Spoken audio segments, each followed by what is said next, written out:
वक्रतुंडे गौरी नारायणी नमस्तुते। प्रेम से बोल दुर्गा मैया की जय। कर्पूर गौरम करुणावतारम संसार सारम भुजगहारम सदा वसंतम हृदयारविंदे भवम भवानी सहितम नमामि। प्रेम से बोलो शंकर भगवान की जय। लाल देह लाली लसे अरधर लाल लंगूर वज्र देह दानव दलन जय जय जय कपिसूर। प्रेम से बोलो नंदलाल महाराज की जय। राधा मेरी स्वामिनी मैं राधे को दास जन्म जन्म मोहि दीजिए श्री वृंदावनवास। प्रेम से बोल राधा कृष्ण भगवान की जय। वक्रतुंड महाकाल सूर्यकोटि संप्रभा निर्विघ्नं कुर्मते सर्वकार्येषु सर्वदा। प्रेम से बोल गजानन महाराज की जय।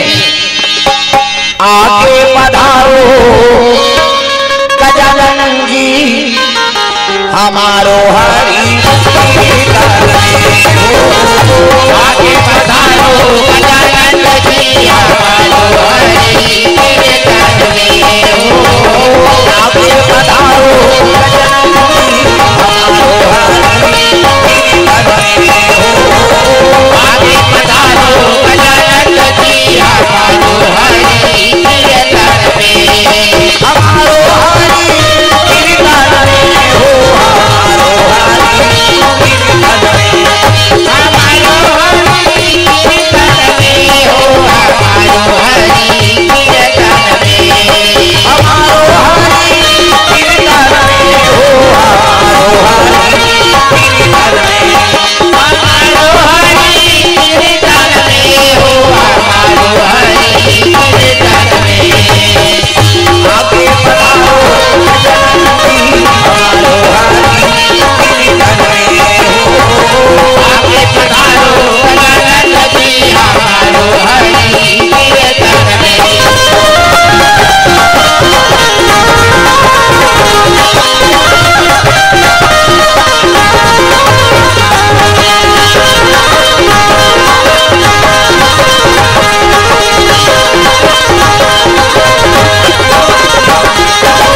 जय जोर से बोलना पड़ेगा।